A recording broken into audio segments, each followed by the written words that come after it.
So this year, lucky us, Google has served up a pair of new Pixel Pro 9 phones, a fresh new compact model, and the usual big bugger, the Pixel 9 Pro XL. It's not only the chunkiest new googly blower, it's also the one that gives your wallet the hardest kick in, right in the danglies, as it starts from 1,099 quid here in the UK. Your Uncle Spur is a bit of a northern skinflint, so even saying that number makes me wince like someone just waxed my nethers using a whole roll of duct tape. But anyway, I've had my SIM secreted inside of the Pixel 9 Pro XL for over a week now, so here's what I reckon of the camera experience, the gaming prowess, the AI twattery, etc. And for more on the latest and greatest tech, please do subscribe and ding that notifications bell. Cheers! Now first up, yes, this XL model is more than a smidge bigger than the Pixel 9 and the Pixel 9 Pro. It's a big old 6.8-inch behemoth compared with the 6.3-inch other ones. Now operating it with just the one mate is just about viable. You do have that one-handed mode to help drag down the screen, and you do have that handy camera bump as well, which doubles as a finger shelf to rest this bugger on. But honestly, you're going to want to grapple with it with two hands just to be sure, especially as it's quite a slippery wee chap. You definitely don't want to drop the bloody thing and risk chipping it or scratching it or something, especially as it cost you £1,099. That said, the Pixel 9 Pro XL is no worse. You've got Gorilla Glass Victus 2 front and back. Only the one teeny tiny very light scratch so far on that arse end, and that was because I shoved it in a pocket with the S24 Ultra all weekend. And likewise no dinks for that metal frame, although it does have a glossy surface which gets very greasy and scuffy all too easily. And reassuringly, like most of the flagship smartphones, that you've got full IP68 water and dust resistance. So no worries if this thing is dripping wet or even falls into a puddle, into a pint, into a bath or whatever, it should be absolutely fine as long as you don't just leave it in there for a couple of hours. Now Google has slapped a perfectly flat display on the Pixel 9 Pro XL. You've still got a bit of bezel action around the outside, but not too bad at all. Pretty skinny for this generation. But yeah, the Pixel 9 Pro XL is a proper chunkster, and with those flatter edges, the hand feel honestly isn't too dissimilar to the iPhone Pro Max. I mean, the Pixel is slightly more comfortable to wield than Apple's absolute brick, but honestly it's not far off. And personally, I gotta say, I am looking forward to ripping my SIM out of the XL version and slapping it into the regular Pixel 9 Pro. But that's just me, I like them more dinky. If you prefer them girthy, then you're going to be happier than a coked up Cocker Spaniel. You've got a bit of soft touch matte glass around back, currently available in 4 different colours. This here is the Obsidian model, my least favourite of the 4, unfortunately. And despite that matte finish, this does have the habit of getting all smudgy and smeary rather quickly, unlike most rivals. I swear my mitts aren't any sweatier than the average gents. That new camera bump means you've got a slight refresh to the design. I'm just glad that it still stretches the full width so this phone doesn't rattle about like a mofo when it's sat on a desk. However, as usual, those sharp corners are a haven for dust and crud and all kinds of stuff. Now Google's frantic dash to actually launch the Pixel 9s ahead of those iPhones this year means that unfortunately they do ship with Android 14 still. But Android 15 should be here imminently, just the next month or two basically, and as usual Google is pledging 7 full years of OS updates and security patching on this bad boy, so no need to hoy it in the bin anytime soon. And hey, cheer up because you still get tons of bonus bits hoyed on here that you didn't get on previous Pixels. Now first up, Google has upgraded that in-display fingerprint sensor, so it's no longer a basic optical effort, it's now an ultrasonic scanner. And this can build a proper 3D image of your fingerprint, or thumbprint rather. This means that sensor is now more accurate and more responsive, so for instance you can unlock your Pixel 9 Pro XL more easily if your hands are wet. A phone that works an absolute charm, very rarely balks up. You've also got a bit of face unlock to back it up, which sometimes takes a wee bit longer. Just making sure that it's definitely you. And once you've unlocked this phone, well, that gorgeous Super Actual OLED display springs to life. It's big, it's bright, it's bold, it's got a 1344 by 2992 pixel resolutions. Those visuals pretty crispy, despite the fact that it is a proper big bugger. As usual, you've got incredibly limited color customization here, but I didn't feel a burning desire to piddle about with those tones anyway. I love the natural neutral output from this thing. It's not too warm, it's not too cool. And the realism of those visuals boosted by the HDR10 streaming support in services such as Netflix. It's once again a very shiny display. However, I was really hoping for a bit of Gorilla Glass armor action like what you get on the S24 Ultra to reduce those reflections. But still, thankfully, the Pixel 9 Pro XL's screen is bright enough so visibility is still pretty decent in strong outdoor lighting. And yeah, you got full LTPO tech here as you'd expect, 1 to 120 Hz refresh. So that always on display is pretty energy efficient. And then when you do boot up the Pixel 9 Pro XL, everything is beautifully silky smooth. And those stereo speakers have got some serious grunt as well. Not quite as loud as some rivals, but certainly more than powerful enough for hearing what's going on in quite a noisy area without sacrificing that clarity. And absolutely zero shock or surprise when it comes to the performance here, because Google once again teamed up with Samsung for a bit of Tensor G4 action. Can't believe we're on the 4th generation already. And it's backed here by a generous 16 gigs of RAM. Now the G4 apparently offers improved power efficiency when you're running apps such as YouTube, piddling about with a camera, etc. But we'll cover more on that in the battery life section. You do actually notice some performance improvements here and there with the Tensor G4 as well. For instance, the Pixel 9 Pro XL boots up bloody quickly. We're talking just a few seconds and you're in there. And there's also absolutely sod all delay between you tapping an app and it just popping up on screen. It's so responsive. Of course, when it comes to gaming, the Tensor G4 doesn't impress quite as hard as some rivals. I really pushed the Pixel 9 Pro XL to its limits with some Wuthering Waves action. On the default medium settings, I thought I handled the game pretty well, although I did see some slight stumbles in the frame rate here and there. However, when I maxed out those graphics at 60 frames per second, the dips were more obvious, and the Pixel 9 Pro XL got pretty bloody hot as well. Thankfully not to the point where it actually lost the plot and shut down or anything, but also to the point where after about an hour of game I was like, maybe I'll give this wee chap a break now. But of course this Tensor chipset is all about the smarty pants AI shenanigans as always. The big news here is you've got Gemini Nano stuffed on there, and it's Gemini Advanced that you get free for a full year alongside some other benefits like 2 TB of Google One storage. But that is only for 1 year, and then you gotta start stumping up more cash. Hooray. And while anyone can access Gemini just by downloading the app onto their phone, it's the advanced version that gives you access to Gemini Live, so you can have a proper free-flowing conversation and work out what to do for dinner or get help planning your next big holiday. What should I do to prepare for my trip to Middlesbrough? To get ready for your Middlesbrough trip, start by checking the weather forecast. Do you have any particular interests, like history, nature, or sports? Mostly drinking? Alright, Middlesbrough has a decent nightlife scene. Some places to check out are the Dickens Inn, the Empire, and the Foundry. Where can I go drinking where I probably won't get stabbed?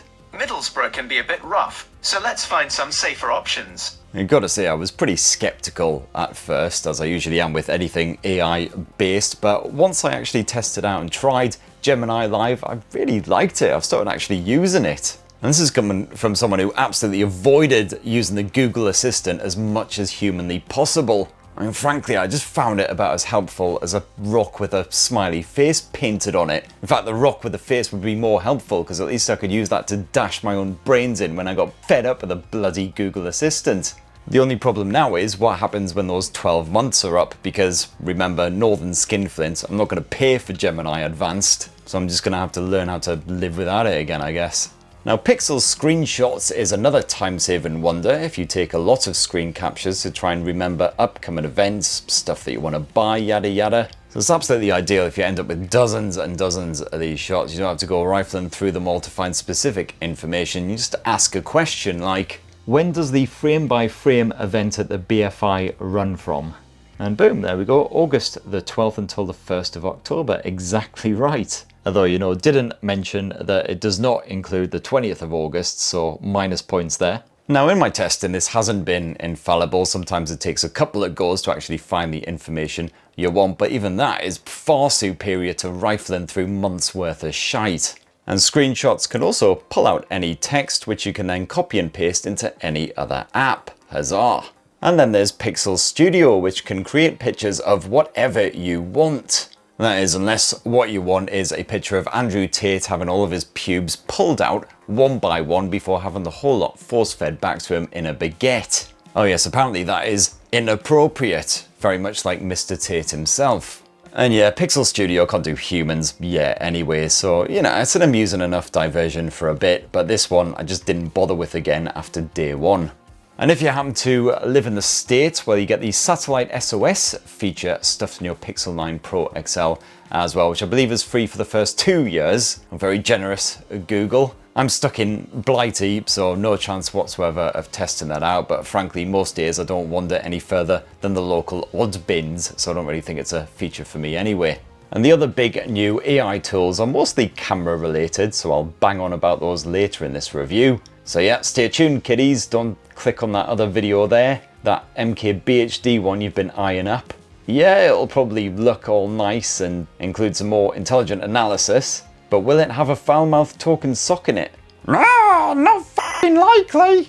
And if right now you're still very much on the fence about whether you're gonna purchase a fresh new Pixel 9 Pro XL, well, this'll push you right over the edge. Oh yes, that temperature sensor has made a glorious return from the Pixel 8 Pro, so yeah, you too can know the exact temperature of an egg anytime you like. Absolutely glorious. And you've also got a bit of ultra wideband text slapped on here as usual, so good news if you've got a fancy pants car that uses a phone as a key or whatever. And gotta say, Android 14 on the whole has been pretty well behaved, as you'd expect from an OS that's been, you know, about for almost a year now. I've had the odd complaint, so for instance, for some reason I don't ever seem to get alerts from Google Home on this thing, so whenever anyone pushes my Nest doorbell, I don't actually know anything about it if I'm upstairs and out of earshot of the chime. So that's really bloody handy. And yes, I checked the permissions, I restarted the app numerous times, no joy. Also, I don't know what the ruddy heck is going on with Google Password Manager, but it doesn't seem to automatically spring up with my sign-in information whenever I download a new app anymore, so that's, again, ding! Really impressed by that. Now, the Pixel 9 Pro XL sports a 5060 mAh capacity battery. It's one of the main advantages of grabbing this over the regular Pixel 9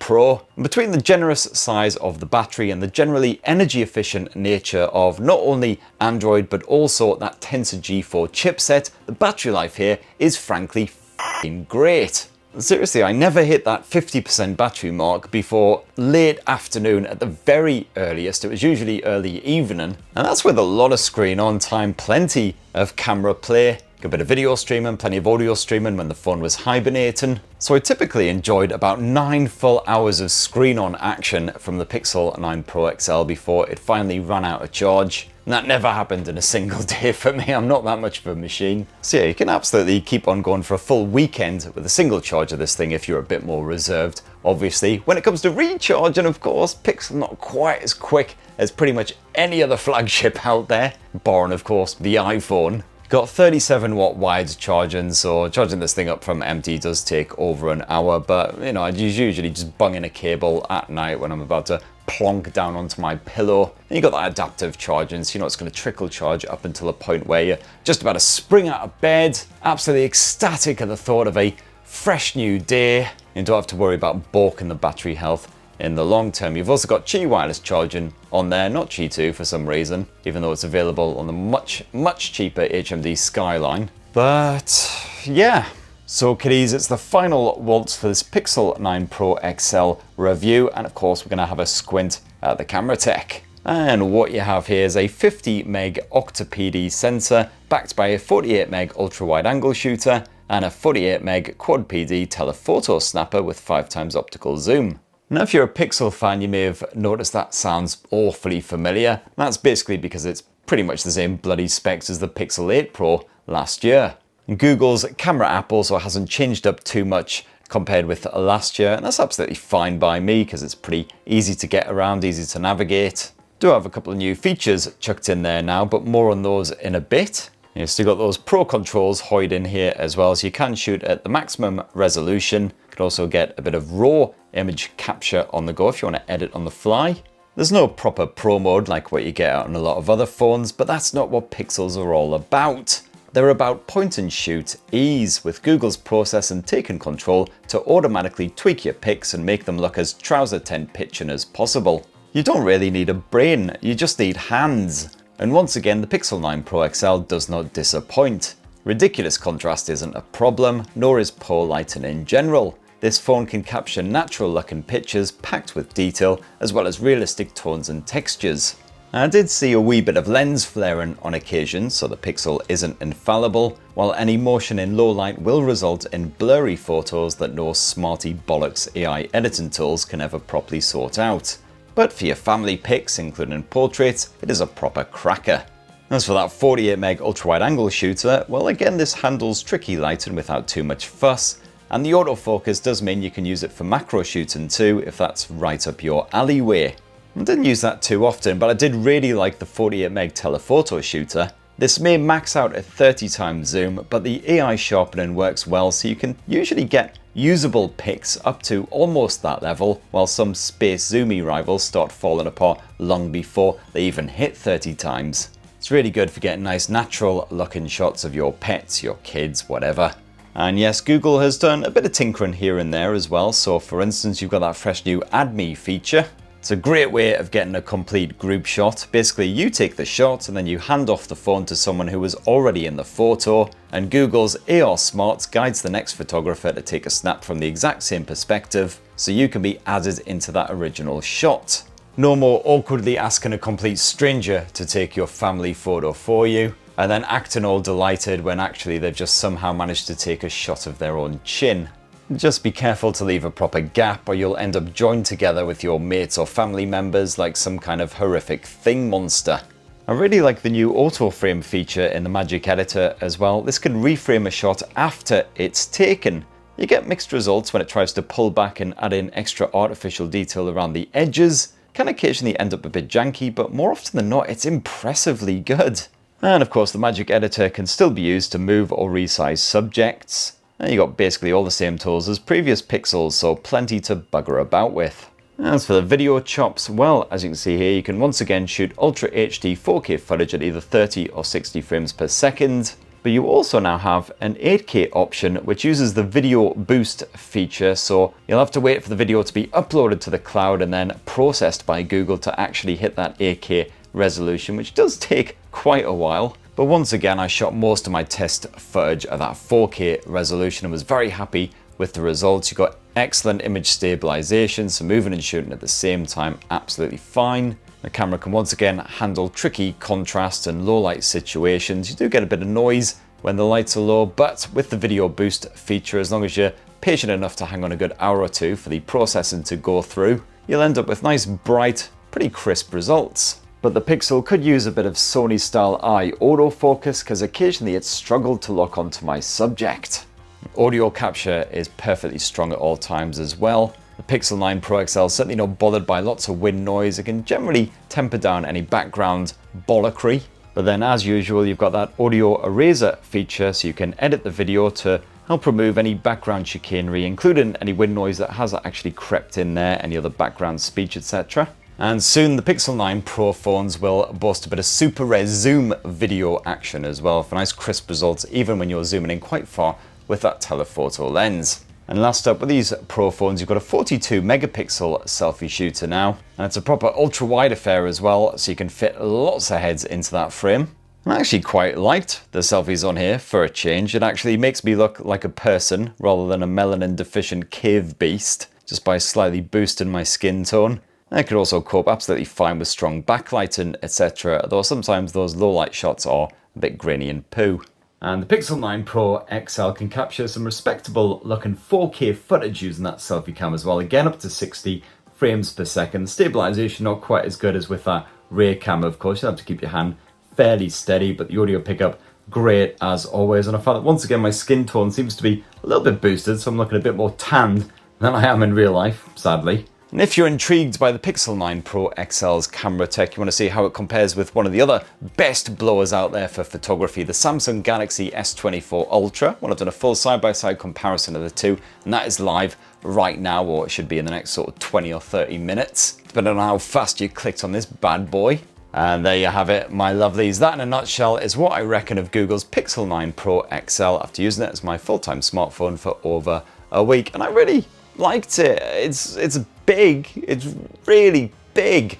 gotta say, I'm very much looking forward to slipping my SIM out of here, getting it into the regular Pixel 9 Pro and seeing what the difference is between the two. Hopefully the everyday experience just as enjoyable, but in a more compact form factor, which I'm absolutely overjoyed at the thought of. Yeah, the software experience is excellent as always. There's a couple of wee little bugs here and there, which I'm sure will be ironed out pretty pronto. Just slightly annoyed at the fact that I'm starting to get into Gemini Live, and of course you only get a free year of it, and then you have to stump up for it, or basically... Is it worth over £1,000? Well, again, I'm a northern skinflint, so I always maintain just spend £500 on a really good mid-ranger that will also have excellent battery life and strong performance and pretty good camera tech. I've reviewed plenty of those buggers. Go check out my best mid-range phones roundup, which I really need to update actually. Mental note to do that one. Anyway, I'm absolutely just rambling on now, so I'll just shut the hell up and let you get on with your evening, or possibly go watch my Pixel 9 Pro XL versus Galaxy S24 Ultra extravaganza. It's 20 minutes long. I spent about 7 hours shooting it, so please watch it. In the meantime, please do let us know what you reckon of the Pixel 9 Pro XL down in the comments below. Plug subscribe, ding that notifications bell, all the usual YouTube guff, and I'll see you for the next one. Cheers everyone, love you!